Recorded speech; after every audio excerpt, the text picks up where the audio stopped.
Bonsoir, bonsoir à tous, bienvenue et bienvenue à ce nouvel épisode de Psychanalyse pour tous. Donc cet épisode de Psychanalyse pour tous se réalise tous les mardis à 21 h sur la page de Facebook Clémence Lenis, psychanalyste. Et donc notre rendez-vous c'est tous les mardis à 21 h. Pour ceux qui le voient ailleurs. Marlène, bonsoir. Et donc, et c'est ici donc qu'on réalise le direct. C'est ici où il y a de nombreux bonsoirs et où nous nous donnons rendez-vous tous les mardis soirs. Donc pour faire ce travail, Marie-Laure, bonsoir, que nous faisons déjà depuis plusieurs années.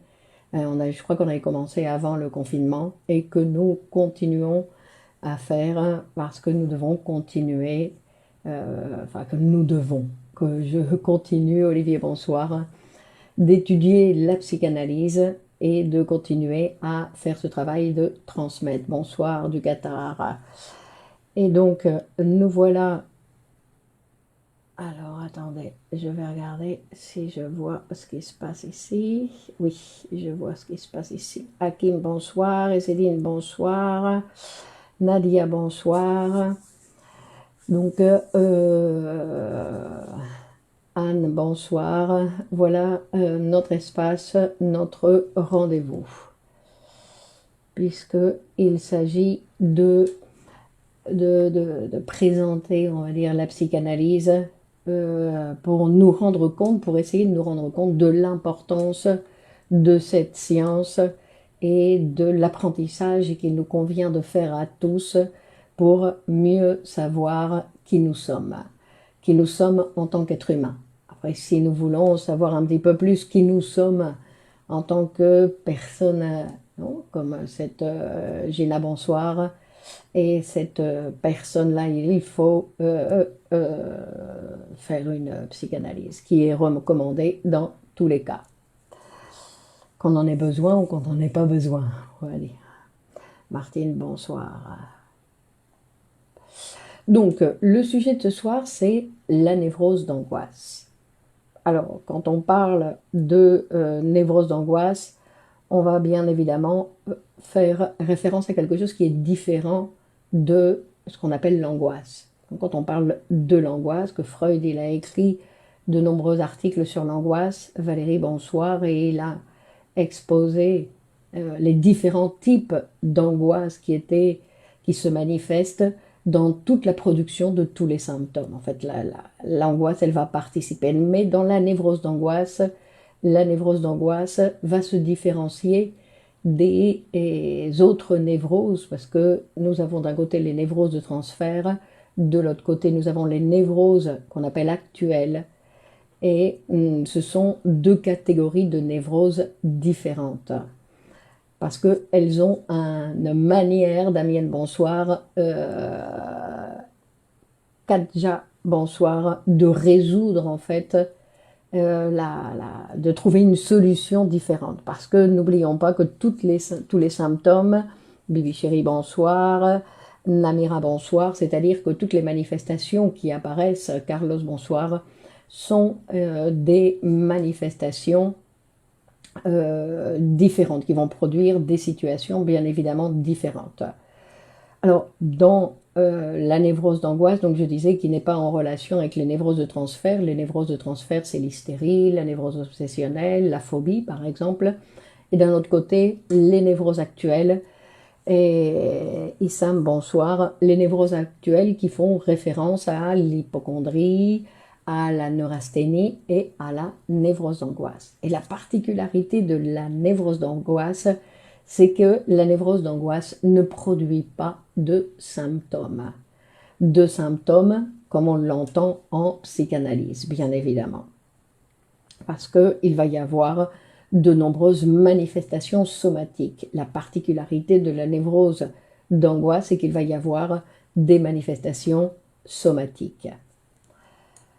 Alors, quand on parle d'angoisse, parce qu'on va quand même en parler, puisque c'est une névrose d'angoisse, et donc, bien évidemment, face à l'angoisse qu'il y a ce genre de de manifestations qui vont arriver principalement sur le corps. Donc, c'était une incapacité, on va dire, de la part du sujet à pouvoir résoudre cette augmentation de tension d'une autre manière que de manière somatique, avec des effets sur le corps.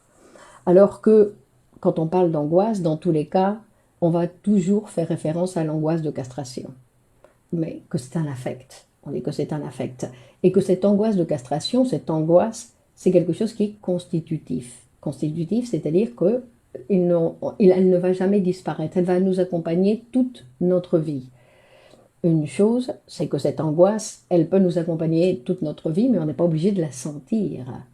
Ou quand on va la sentir, ça va être quelque chose de léger, comme on a déjà eu l'occasion de souligner, par exemple, avoir le trac, c'est une manifestation d'angoisse, mais que nous devons donc dépasser pour pouvoir réaliser l'action. Alors que quand l'angoisse est trop élevée ou que le sujet ne sait pas faire face à ça, ben, il ne peut pas passer à l'action, c'est qu'il va passer à d'autres choses. Ah, et ce que je voulais souligner, c'est que dans tous les cas, dans tous les cas, les phénomènes que le sujet va produire, c'est pour lui une solution. C'est pour ça qu'il ne s'agit pas d'éliminer la solution qu'a produit le sujet, sinon de transformer ce qui a produit ce type de solution.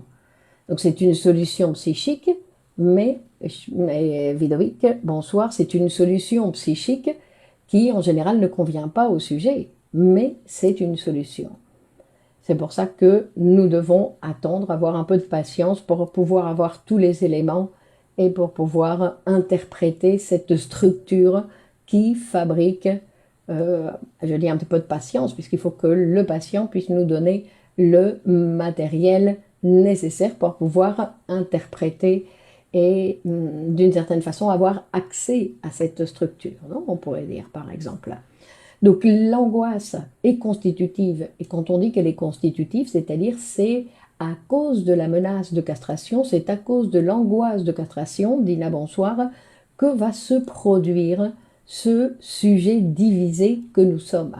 C'est-à-dire qu'il va se produire l'inconscient. L'inconscient va se produire au moment de la menace de castration. Et on ne va jamais s'en débarrasser. C'est-à-dire qu'une fois que c'est là, une fois que ça s'est installé, une fois que l'appareil s'est constitué, tous les mécanismes qui ont eu lieu, tout ce qui, Alessandra, bonsoir, tout ce qui a eu lieu pour l'apparition, la production de cet appareil ne va jamais plus partir. C'est-à-dire qu'on va toujours vivre avec ces éléments qui ont fabriqué notre appareil psychique. Et entre autres, l'angoisse. On avait vu quand on a parlé de la culpabilité, que la culpabilité c'est la même chose, c'est-à-dire ce sont des éléments, tout comme le refoulement, la répression primordiale qui va faire et qui vont demeurer dans l'appareil, qui vont demeurer dans le fonctionnement de l'appareil. Donc, cette angoisse va nous accompagner toute notre vie, mais elle ne est pas obligée qu'elle produise ni des symptômes, ni des phénomènes, non, parce que dans la névrose d'angoisse, on va plus que parler de symptômes, on va parler de phénomènes. Et on va... Ah, Louise, bonsoir. Corinne, bonsoir. On va parler de phénomènes et on va... Delphine, bonsoir, va parler de symptômes dans le cas de la névrose d'angoisse parce que ce qui se produit, en fait, se produit sans mécanisme psychique.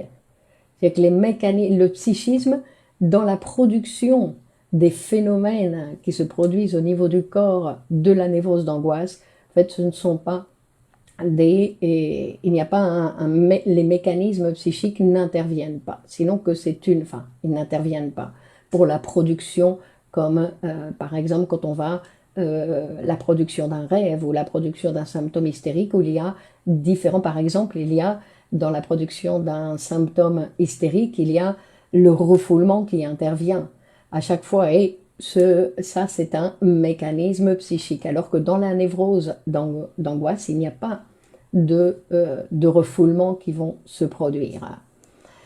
Donc il y a différents types de production de symptômes, donc en ce qui concerne la gestion des affects, c'est-à-dire face à à cette augmentation de tension que le sujet qui peut se produire dans l'appareil, hein, face à cette augmentation de tension, le sujet va essayer de trouver une alternative. Qu'est-ce qu'il fait avec cette tension? Hakim, cette angoisse peut perturber la vie sexuelle du sujet. Cette angoisse peut perturber la vie sexuelle du sujet. Mais on va dire c'est parce que la vie sexuelle du sujet est perturbée que va se produire cette angoisse. Annick, bonsoir. Rachid, bonsoir. Alors c'est l'inverse, on va dire. Mais quand on parle de la vie sexuelle du sujet, on ne parle pas exclusivement de la génitalité. C'est pour ça que dans la névrose d'angoisse, par exemple, le fait pour le sujet de pouvoir être écouté par un professionnel va déjà faire diminuer énormément les symptômes. Le fait de pouvoir parler et surtout de pouvoir être écouté dans des conditions particulières. Donc les différents symptômes qui peuvent se produire, quand on parlait par exemple de l'hystérie, qui va produire des manifestations aussi au niveau du corps, Théa, bonsoir, au niveau du corps, qui peut aussi y avoir, on parle par exemple souvent de parties de paralysie, enfin différentes choses. Est-ce que la névrose d'angoisse, c'est l'anxiété généralisée? Non. L'anxiété, il n'y a pas de manifestation, somatique. L'anxiété, c'est quelque chose qui est en relation avec le psychisme. C'est quelque chose d'insupportable au niveau psychique. Un rapport à faire entre névrose d'angoisse et passivité. Disons que peut-être que le sujet il se retrouve dans une situation de passivité puisqu'il ne passe pas à l'action à cause de l'angoisse. Hein, donc il ne peut pas décharger son énergie à cause de l'angoisse. Parce que dans toutes les stimulations, c'est-à-dire que toutes les stimulations que le corps reçoit et les stimulations que le psychisme reçoit, il doit exister pour le sujet la possibilité de décharger cette énergie ou d'une façon somatique ou d'une façon psychique. Et quelle qu'elle soit, c'est-à-dire que s'il y a une augmentation de la tension au niveau somatique, il doit pouvoir avoir une élaboration par voie psychique et par voie somatique.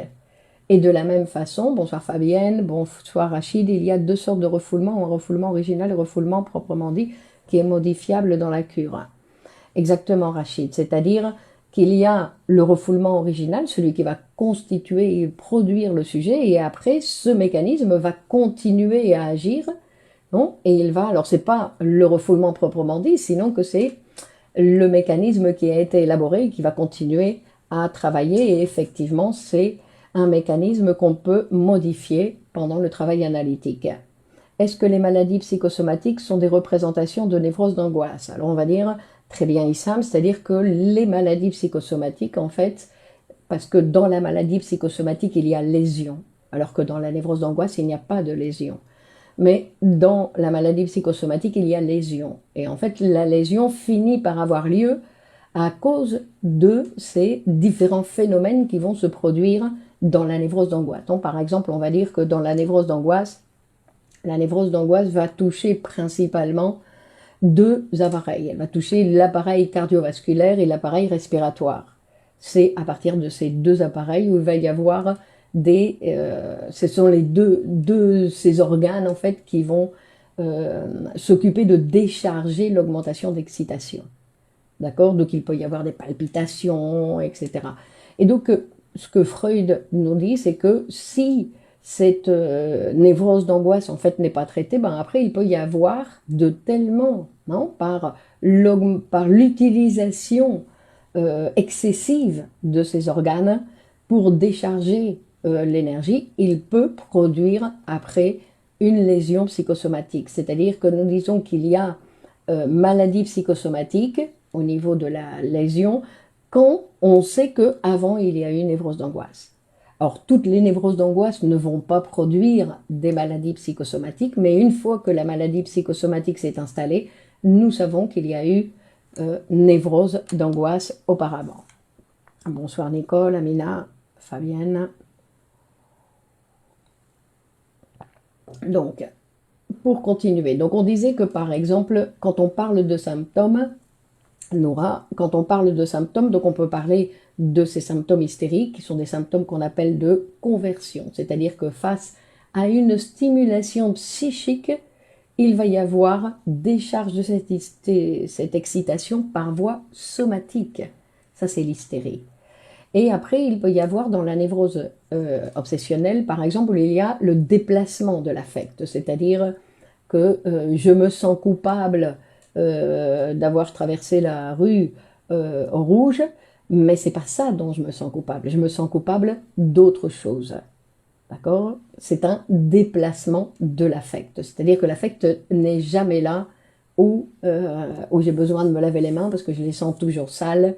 C'est pas que j'ai été travailler la terre et c'est pour ça que je vais me laver les mains, sinon que que je me sens sale pour autre chose. Nathalie, bonsoir. Névrose d'angoisse ou la difficulté d'observer la dynamique de la castration.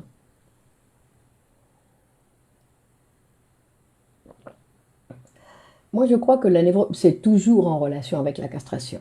On va dire, c'est toujours en relation avec la castration.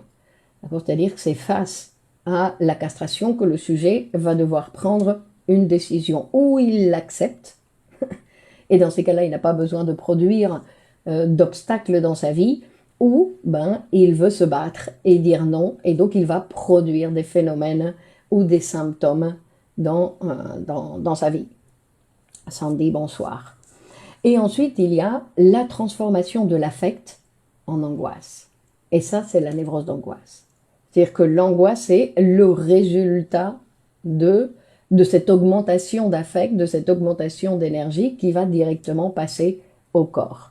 Les maladies psychosomatiques, c'est pas la somatisation. Effectivement, Fétis, ce n'est pas la somatisation, ça n'a rien à voir. Non, la maladie psychosomatique, c'est quelque chose de tout à fait précis. C'est-à-dire c'est une structure.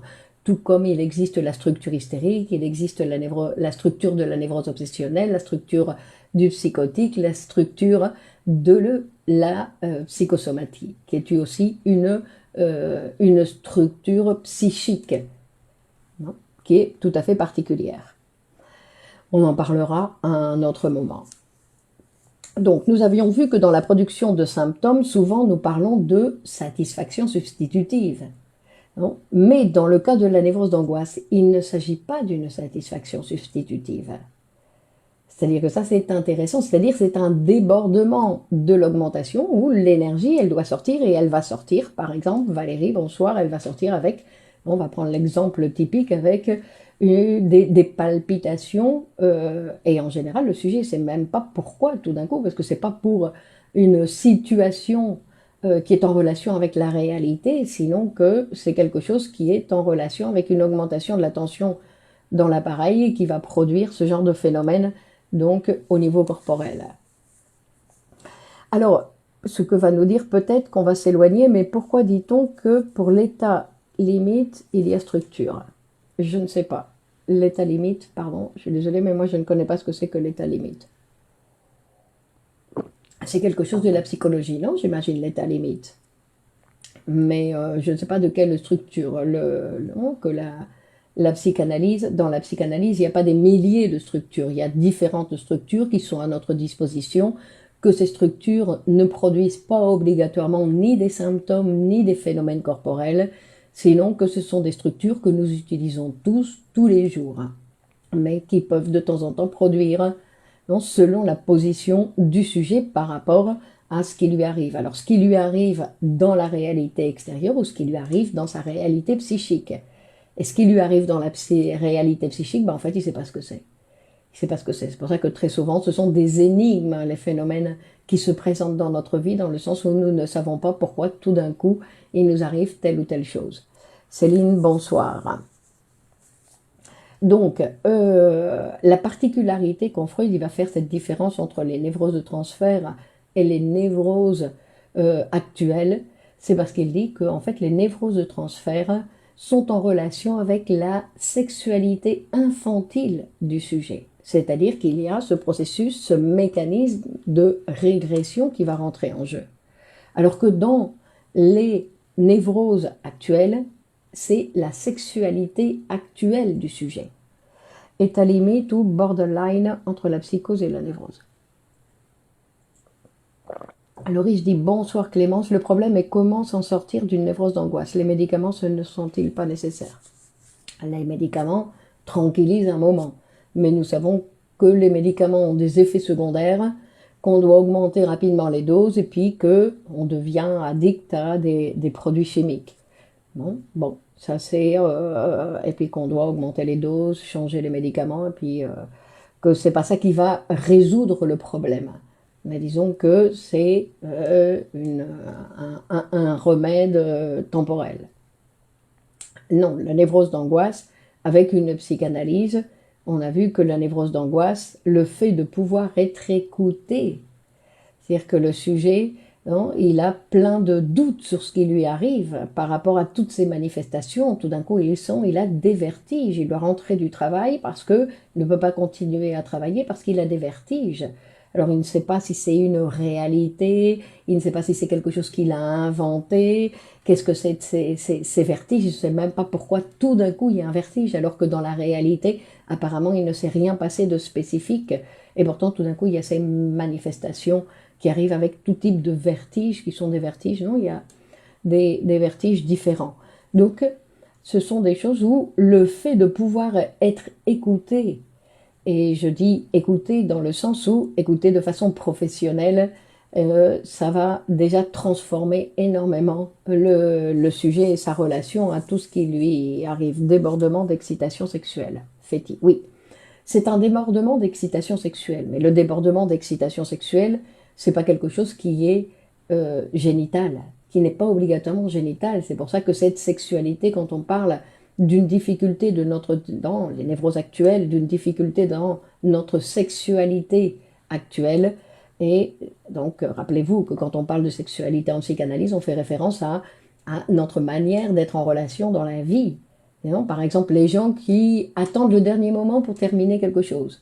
Non, ça fait référence à leur sexualité. Ils attendent le dernier moment pour finir. Ou les gens qui ne peuvent pas finir. Non, comme ils ne peuvent pas arriver à l'orgasme, par exemple. Non, c'est des gens qui ne peuvent pas conclure.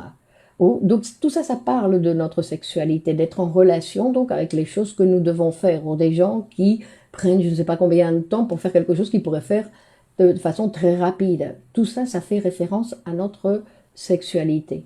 Et un autre élément qui est très important de notre sexualité, bien évidemment, c'est parler. Parler, c'est notre sexualité première. C'est une des premières choses dont l'être humain, puisque nous tombons dans ce monde d'êtres humains dotés de langage, et nous allons tomber dans cette structure du langage. Nous allons tomber à la naissance, je veux dire, nous allons tomber comme une sorte de marmite, et nous allons tomber dans cette structure du langage, et nous allons devoir travailler pour pouvoir hériter, conquérir ce que nous avons hérité. Non, c'est comme si on est hérité un grand château, mais si je ne vais pas le voir, si je ne m'installe pas dans le château, si je ne m'en occupe pas, ben en fait c'est un héritage que je n'ai pas conquis. Et le langage, c'est la même chose. Et non seulement le langage, mais en fait toutes les choses qui appartiennent à la civilisation. Toutes les choses qui appartiennent à la civilisation, c'est quelque chose que je peux conquérir, c'est-à-dire que je peux étudier, que je peux apprendre et qui peuvent faire partie de ma vie.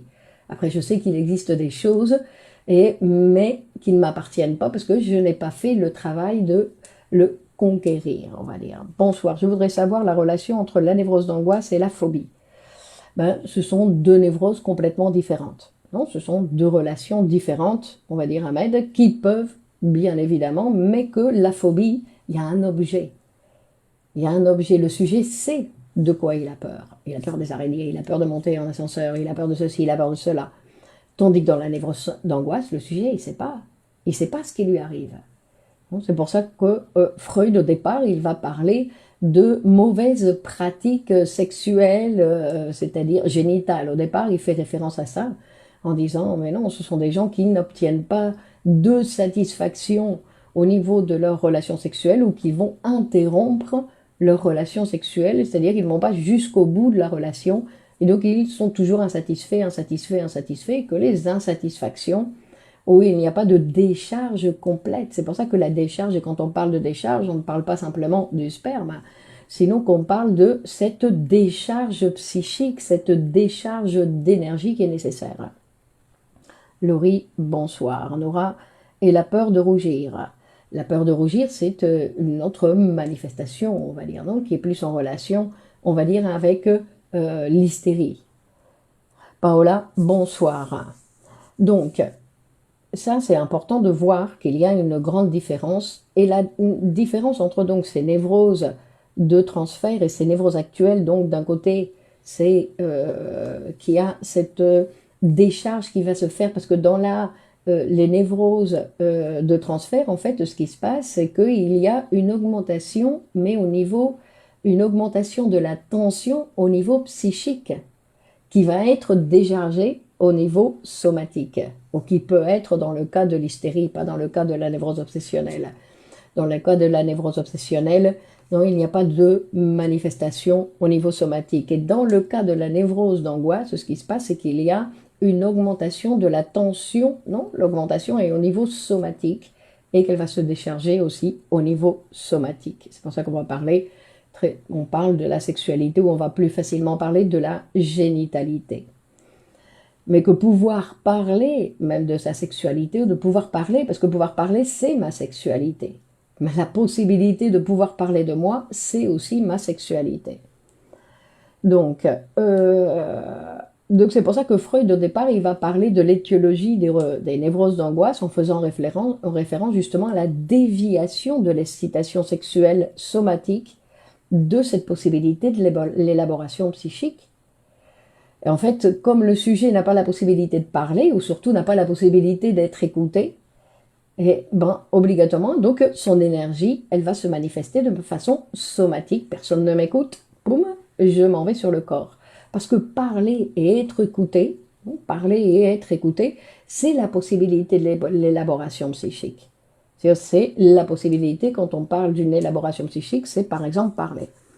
Donc, à cause de leur insatisfaction sexuelle, ils peuvent avoir plusieurs objectifs d'amour. Plusieurs objets d'amour. Non, l'insatisfaction sexuelle n'est pas obligatoirement en relation avec l'objet d'amour. Non? Bonsoir Christine. Non, que l'insatisfaction sexuelle, des fois, ça ne dépend pas de l'autre, sinon ça dépend de moi. Pas toujours, je sais, mais ça peut dépendre de moi. Non? Donc, il va dire que dans la névrose d'angoisse, donc il a une altération de la sexualité actuelle, ce qui la différencie des autres névroses, des névroses de transfert, où l'altération est au niveau de la sexualité infantile du sujet, où dans ce cas-là, il y a régression. Régression à des étapes antérieures. Alors, la névrose d'angoisse, on va dire qu'elle peut se manifester de façon complète ou avec un développement rudimentaire. C'est-à-dire qu'elle peut produire directement ce qu'on appelle une crise d'angoisse. Une crise d'angoisse complète, bon, avec certaines caractéristiques, comme on dit, donc qui vont toucher l'appareil respiratoire et l'appareil cardiovasculaire, et qui vont donc produire des phénomènes au niveau de ces deux appareils. Et il y a donc la tachycardie principalement. Mais ce qui se passe aussi très souvent, non, comme le disait, je crois que c'était, je ne sais plus, les messages ont disparu, que la névrose d'angoisse peut apparaître ou seule, ou elle peut être mélangée avec d'autres névroses. Parce que très souvent, ce qui se passe, c'est qu'on parle de névrose mixte.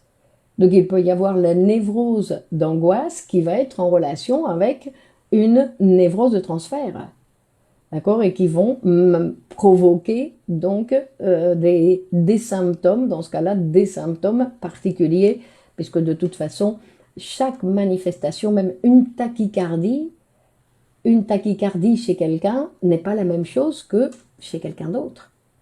C'est-à-dire qu'il n'y a pas un phénomène visible dans la réalité où on va pouvoir, comme avec la médecine, décrire et dire voilà ce qui vous arrive. Sinon, il va falloir, dans tous les cas, écouter le patient. C'est selon ce que nous dit le patient que nous allons pouvoir si nous le voulons, parce que ce n'est pas quelque chose qui va nous intéresser de diagnostiquer, de dire qu'est-ce qui lui arrive. Non, donc tout est somatique en général. Non, je n'ai pas dit ça. Je n'ai pas dit ça, Céline. Non, tout n'est pas somatique en général. Je dis qu'il peut y avoir des productions, des phénomènes au niveau du corps qui sont en relation avec la névrose d'angoisse. La névrose d'angoisse va produire tout un éventail énorme de types de production, de phénomènes. Non, on ne parle pas de symptômes, sinon qu'on parle de phénomènes. Et d'abord, on va parler dans la névrose d'angoisse d'une excitabilité générale qui apparaît toujours dans la névrose d'angoisse, une excitabilité générale, donc élevée, qui indique une accumulation d'excitation, une incapacité à y résister. Donc tout d'un coup, poum, ça explose. Et ça explose comment? Ça explose au niveau somatique. C'est une accumulation, on va dire. Non? Et par exemple, il peut y avoir une hyperesthésie auditive, hein, par exemple. C'est-à-dire que tous les bruits, j'écoute tous les bruits, et tous les bruits me gênent. C'est-à-dire que j'ai une ouïe super fine, et tout ce que j'entends me dérange, comme une attaque de panique, exactement, fait-il. Et donc, et ça peut être la cause aussi des insomnies. Non, cette hypersensibilité au bruit peut être la cause d'insomnie. Et ensuite, il y a l'attente angoissante. C'est-à-dire que le sujet ne sait pas attendre. Ne sait pas attendre. Et ça, c'est réellement le symptôme de la névrose d'angoisse. C'est-à-dire qu'il ne sait pas attendre, il veut tout de suite la réponse, il a besoin de la réponse tout de suite. C'est-à-dire c'est une quantité d'angoisse qui flotte librement et qui cherche à tout moment à pouvoir s'exprimer, à trouver un lieu pour décharger l'énergie. Donc par exemple dans les palpitations. Hein. Et en plus on va voir que c'est en relation aussi avec les autres, non? Que la névrose d'angoisse est aussi en relation avec les autres, c'est-à-dire que on peut avoir peur dans la névrose d'angoisse. On dit que le tiers va être en relation parce qu'on a peur pour les autres. On a peur que pour les autres, par exemple une maman avec une névrose d'angoisse, elle imagine toujours le pire pour ses enfants. Elle imagine toujours, c'est-à-dire le moindre signe de la réalité, ils arrivent un peu en retard et tout de suite elle imagine quelque chose de dramatique. Et que tout ça, donc, Paulette, bonsoir. Donc, toutes ces idées sont de l'ordre de l'attente anxieuse. C'est-à-dire qu'au lieu d'attendre pour voir pourquoi ils arrivent en retard, non, elle imagine déjà, elle met déjà une représentation, mais cette représentation, bien évidemment, n'a rien à voir avec la réalité, et en plus, elle a la caractéristique d'imaginer le pire. C'est-à-dire que j'anticipe les événements avec des présages dramatiques. Ingrid, bonsoir, moi de même.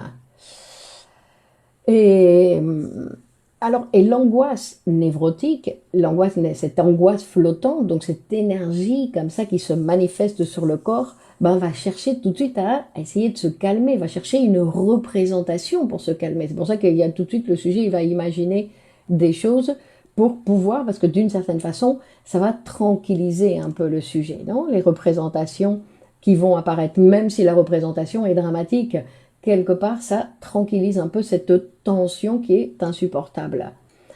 Et qui peuvent, donc même dans la névrose d'angoisse, il peut n'avoir aucun autre phénomène que d'imaginer des choses dramatiques, de toujours se précipiter, de toujours anticiper les événements pour résoudre cette angoisse. Donc je fais mon film, comme on dit, je fais mon film pour me tranquilliser.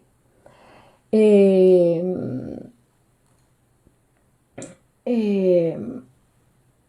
donc la particularité dans la névrose d'angoisse, c'est que la préoccupation porte toujours sur la santé des autres. Hein, il y en a beaucoup qui vont se reconnaître, hein, qui portent toujours sur la santé des autres. Hein. Et alors que l'anxiété, par exemple, c'est plus en relation avec soi-même. Hein. Alors, bonjour Sarah, bonsoir, j'arrive seulement, vous disiez l'étiologie de la névrose d'angoisse, c'est l'insatisfaction sexuelle. Et l'insatisfaction sexuelle, c'est-à-dire, mais je répète, et c'est important, quand on parle d'insatisfaction sexuelle, on ne parle pas seulement de la génitalité, mais qu'en général, il va y avoir aussi des troubles au niveau de la sexualité du sujet, mais que ces troubles au niveau de la génitalité des rapports sexuels peut se modifier en analyse, alors qu'en analyse, on n'est pas là pour aller faire l'amour. Sinon, qu'en analyse, on va parler. C'est-à-dire que c'est à partir de la parole et de l'écoute que nous allons pouvoir modifier cette insatisfaction sexuelle, où le sujet va petit à petit, par la parole, obtenir des satisfactions, on va dire, d'une certaine façon, donc, qui va lui permettre après d'améliorer ses rapports sexuels. Céline, bonsoir. Comment se tranquilliser sainement en se psychanalysant, Céline? C'est le plus sainement possible, c'est-à-dire de pouvoir parler de ce qui nous arrive, de pouvoir parler, de mettre des mots à ce qui nous arrive, ce qui n'est pas facile, ce qui n'est pas facile. Mais c'est apprendre à parler, en fait, apprendre à parler, parce qu'en fait, comme il n'y a personne qui nous écoute, et quand je dis qu'il n'y a personne qui nous écoute, même si on a des bons amis qui sont sympas, à qui on peut parler, mais les bons amis, ben, même s'ils sont bons, on va dire, ils vont faire référence à eux, ils vont vous écouter par rapport à ce que eux ils pensent du sujet, par rapport à ce que eux il leur arrive, et donc ça n'a rien à voir avec une écoute professionnelle qui écoute un autre type, d'autres types de choses quand on parle, hein, d'autres types de choses. D'abord, que le professionnel, il ne nous prend pas pour un malade. Déjà, ça c'est la première chose, parce que une personne qui commence une psychanalyse n'est plus un malade, se transforme en patient, donc il va devoir apprendre la patience, et ça aussi pour les névroses d'angoisse, ben, ça prend un certain temps, mais apprendre la patience, et en plus, on va dire, apprendre à parler, dans le sens apprendre à mettre des mots d'une façon différente, c'est-à-dire à pas vouloir expliquer au psychanalyste, vous savez ce qui m'arrive, je vais vous expliquer ce qui m'arrive. Non, non, mais le psychanalyste n'a pas besoin d'explication. Le psychanalyste n'a pas besoin que parfois les patients viennent avec le diagnostic ou viennent raconter le diagnostic. Non, non, on n'a pas besoin du diagnostic, on a besoin de cette association libre. Cette possibilité de l'être humain, où l'être humain, nous avons la possibilité d'associer librement, c'est-à-dire de parler de tout ce qui nous passe par la tête, sans vouloir ni convaincre, ni attendez, je vais vous expliquer. Qu'est-ce que je disais? Ah oui, je disais ça. Non, non, au contraire, c'est qu'est-ce que je disais? Ah, je continue là où je suis partie. Je n'ai pas besoin, non, que le psychanalyste ne cherche pas à me comprendre. Il écoute autre chose. Il écoute autre chose. Nous ne sommes plus dans le monde réel, on va dire, où l'autre a besoin de me comprendre pour qu'on puisse faire quelque chose ensemble. Non, il ne s'agit pas de ça, non? Donc une certaine rigidité, restriction, inhibition chez le sujet. Bah, disons, parler, c'est sublimer, exactement, Olivier. C'est une manière de sublimer.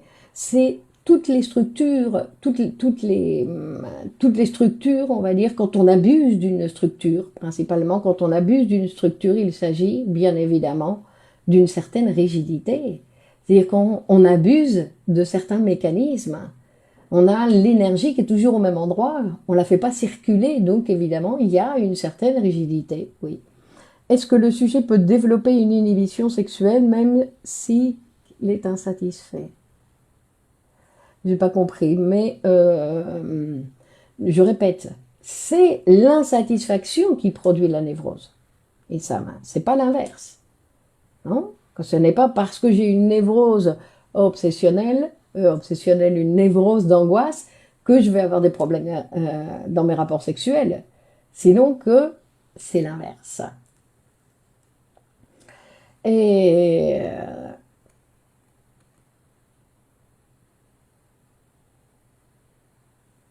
donc, et ces crises d'angoisse, ben, elles peuvent être associées à certaines idées, à l'idée de mort, à l'idée de devenir fou, ça aussi ça existe, et ça peut s'accompagner bien évidemment de sensations physiques. C'est ce qu'on appelle le cortège de ces phénomènes de l'angoisse, avec des paresthésies, des palpitations, des dyspnées, des essoufflements comme ça, exagérés, des sueurs. La boulimie aussi peut être une manifestation. Et, et on parle aussi de sentiments de détresse. On parle aussi de sentiments de détresse. Alors, bien évidemment, la combinaison de ces éléments dans une attaque de panique est infiniment variable. Infiniment variable, donc ça dépend des sujets et puis ça dépend des fois. Parce que c'est pas que le sujet fait toujours les mêmes types de crises, sinon qu'à chaque fois ça peut varier, non? C'est-à-dire qu'il ne va pas, le patient ne va pas présenter un sentiment d'anxiété, sinon qu'il va présenter des troubles de l'activité cardiaque. Il va présenter des vertiges, des tremblements, des convulsions, des diarrhées abondantes et brutales, on dit des crises d'asthme, de transpiration parfois nocturne. Alors tout ça, ce sont des phénomènes aussi, on va dire, qui font partie de notre vie de tous les jours. C'est-à-dire que ne pas avoir de temps en temps des palpitations, c'est quelque chose qui est bizarre. Mais une autre chose, c'est que ce soit régulier, que régulièrement le sujet ait recours à ces mêmes phénomènes. D'accord? Touria, bonsoir. Donc, c'est ça, c'est-à-dire que, on va dire que avoir des manifestations désagréables sur le corps, c'est quelque chose qui nous arrive à tous. Et ça ne veut pas dire que nous souffrons de névrose, d'angoisse. Hein. Et en plus, on peut parler par exemple de fourmillement, de picotement, d'engourdissement, hein, et qui peuvent s'accompagner de crises de vertige, par exemple. Et donc, que je répète, c'est quand c'est de façon répétitive, c'est quand c'est une solution que le sujet utilise régulièrement à chaque fois qu'il y a une augmentation de la tension. Vider le trop-plein d'énergie avec l'angoisse. C'est pas le trop-plein d'angoisse, non? Rappelez-vous ce qu'on avait dit, en fait, c'est une augmentation de la tension qui va produire l'angoisse. Qui va produire l'angoisse, et l'angoisse va produire ce genre de phénomène. Hein? Donc, et après, on va dire la peur, la crainte, les terreurs nocturnes, on va dire tout ça, ça fait partie aussi des possibilités, des manifestations chez l'adulte, des problèmes digestifs, non? Des sensations de nausée, de malaise. Alors ça peut être, dans les sensations de vertige, un simple étourdissement, et ça peut être aussi des crises de vertige, des plus graves, où le sujet peut plus marcher, non? Ne peut plus avancer. Il y a les attaques de Rachid, oui, effectivement, les attaques de panique. Non? Et c'est-à-dire que dans le vertige, dans les cas de vertige grave, dans la névrose d'angoisse, il est possible que le patient ait l'impression que ses jambes se sont enfoncées dans le sol et il ressent une angoisse intense et qu'il pense qu'on ne peut pas les déplacer, qu'ils sont fixes, et que si on veut les déplacer, ils ont l'impression qu'on va leur arracher les jambes. D'accord? Donc ce sont des manifestations. Alors bien évidemment, c'est pour ça qu'il faut écouter le patient, parce que ce dont il parle, c'est réellement ce qui lui arrive. Il n'est pas en train de raconter des bobards, sinon que c'est réellement ce qu'il est en train de vivre. Même si de l'extérieur on dit non mais il n'y a rien, oui, non, il n'y a rien, mais pourtant il y a quelque chose. L'hypotension peut être une des manifestations de névrose d'angoisse, ou l'hypertension, non plutôt. L'hypertension, plutôt. L'hypotension, ce sera plus en rapport avec la neurasthénie, non? Très certainement, la prochaine fois, on parlera un petit peu de la neurasthénie, qui est plus en relation, donc, avec ce genre de phénomène, non? Et donc, alors attendez, je voulais voir autre chose.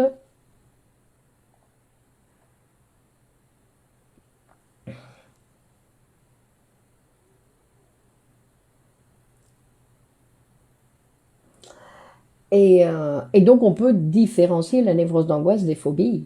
D'accord? Les phobies, ils ont des objets.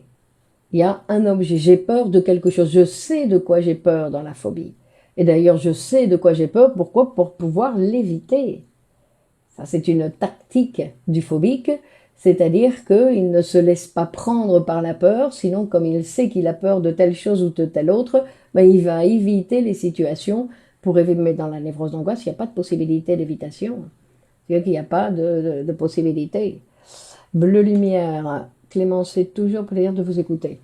Merci, Bleu lumière. D'accord, donc ce sont des angoisses qui sont différentes. Et dans la production des symptômes hystériques, il y a la participation de l'angoisse. Dans la production des névroses obsessionnelles, il y a la participation de l'angoisse. C'est-à-dire que l'angoisse est toujours présente, non, mais elle va être utilisée d'une façon différente, puisque là, elle va être utilisée. Et puis en plus, les différents types d'angoisse vont être en relation aussi avec le type, on va dire, de régression du sujet.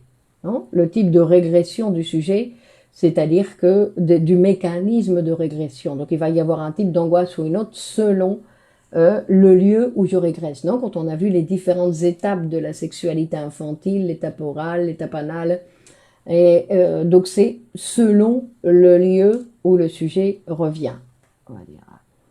Alors attendez, hop, je vais faire ça, et puis voilà, du coup je l'ai perdu. Alors attendez, je retrouve là parce que sinon je ne vois pas les questions. Et l'angoisse est flottante, exactement. Est-ce que la masturbation infantile peut provoquer l'angoisse? La masturbation infantile, qu'est-ce que vous entendez par masturbation infantile? Parce que quand on parle de masturbation infantile, la particularité de la masturbation infantile, c'est qu'elle est infantile. D'accord, c'est-à-dire qu'elle a eu lieu quand nous étions tout bébés. Mais le problème de la masturbation infantile, c'est que la masturbation infantile est en relation avec les désirs incestueux.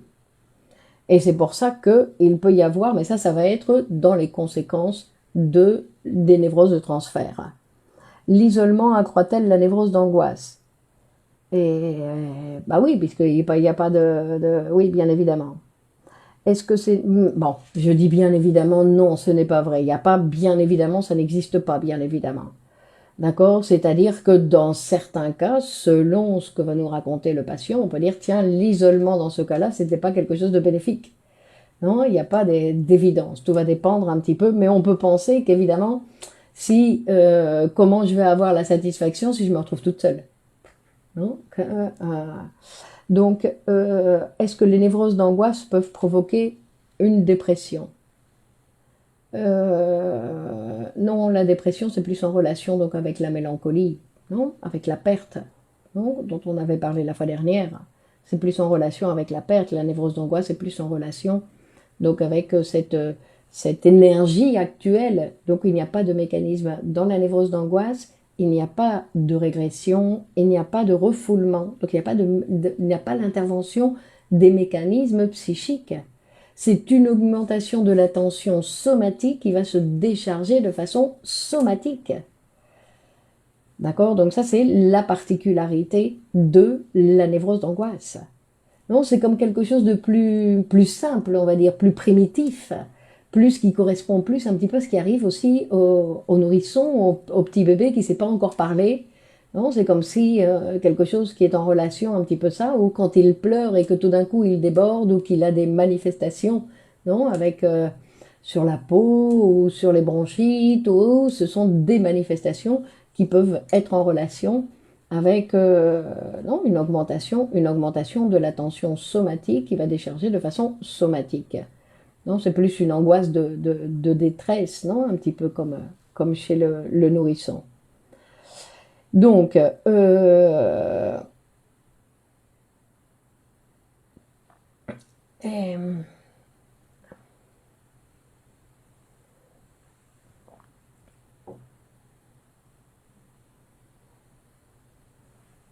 donc, et la particularité aussi des névroses d'angoisse, c'est que très souvent, les craintes sont sur des personnes étrangères au sujet, sur des proches, mais étrangères au sujet, c'est-à-dire qu'il ne craint pas spécialement pour lui, il craint pour les autres. Il craint qu'il y ait quelque chose qui arrive aux autres, au niveau de la santé, ou un accident, qu'il imagine des choses terribles sur ce qui peut arriver sur les autres, non? Et donc, dans la névrose d'angoisse, non, les phénomènes qui se produisent correspondent à une activité, on va dire, exagérée de la fonction. Dans le sens où tout d'un coup, il y a tachycardie. La fonction commence à pom pom pom pom pom, non, de façon disproportionnée, à réagir de façon disproportionnée à, euh, à ben, j'allais dire, parce que ce n'est pas en relation avec la réalité. Donc, c'est quelque chose qui arrive, donc qui est en relation avec bon, c'est une insatisfaction, mais des fois les gens ils s'en rendent pas compte. Ils ne savent pas, ils ne font pas l'association, ou ils ne font pas assez attention à leur sexualité, à comment ils sont en relation avec les autres, parce que notre sexualité, c'est notre manière d'être en relation avec les autres. Comment nous sommes en relation et avec la vie, avec ce que nous faisons. Donc tout ça, c'est notre sexualité. C'est pour ça qu'il va falloir, non, comme j'ai déjà eu l'occasion de le souligner, les relations sociales permettent-elles de diminuer l'angoisse? La psychanalyse permet de diminuer l'angoisse, Céline. D'accord? Et ça me dit, la névrose d'angoisse est une pleine d'énergie qui n'est pas refoulée, n'est-ce pas? Qui est déchargée, qui provoque des phénomènes somatiques dans lesquels le sujet n'est pas, c'est pas ce qui lui arrive. Exactement. Exactement. C'est un trop plein d'énergie, on va dire, mais c'est pas obligatoirement quelque chose qu'on va sentir. Ce qu'on va sentir, c'est les palpitations, c'est les vertiges, non, c'est toute cette excitation au niveau somatique qui vont se manifester, mais le reste, je ne vais pas le sentir. Hein. Donc, et que cette énergie, effectivement, comme vous dites, Wissam, c'est-à-dire que dans le cas d'une autre solution que le sujet va prendre, il va refouler cette énergie et cette énergie va être utilisée pour fabriquer un symptôme. Tandis que là, il n'y a pas de fabrication exactement de symptômes, sinon que l'énergie, elle reste au niveau somatique et elle va s'exprimer au niveau somatique. D'accord ? Donc voilà pour aujourd'hui, voilà pour ce soir. Merci de partager cette vidéo sur vos réseaux. Vous savez, comme j'ai déjà eu l'opportunité de le souligner, que vous avez un livre écrit pour vous qui s'appelle Psychanalyse pour tous, qui est à acheter sur Amazon. Et nous avons ce cours que j'ai trouvé très passionnant. J'ai été très surprise de voir le cours sur les troubles alimentaires que nous avons commencé dimanche et que vous pouvez toujours vous inscrire, qui est très basique, je vais dire, mais très intéressant de voir tout ce qui a lieu dans le sujet et qui peuvent toucher notre relation à l'alimentation. C'est incroyable de voir tout ce qui passe. Et en plus, l'alimentation, c'est une excuse pour, comme toujours, travailler un petit peu ce que c'est les phénomènes psychiques, l'appareil psychique, tout ce qu'il est capable de produire. Paola, bonne soirée. Merci Olivier, Christine. D'accord, très bien. Anne, très bien. Bonne continuation. Martine, merci à vous et à la semaine prochaine. Donc, bonne continuation. Et on se retrouve mardi prochain, donc à la même heure, avec un nouveau sujet. Cette fois-ci, on continuera avec les névroses actuelles, mais cette fois-ci, on va voir la neurasthénie pour voir un petit peu comment elle s'oppose à la névrose d'angoisse. Annick, Isabelle. Ah, et pour ceux qui sont intéressés, demain nous commençons notre atelier de poésie, mercredi 20h30, recommandé pour tous. Allez, bonne continuation. Allez, bonne soirée, au revoir.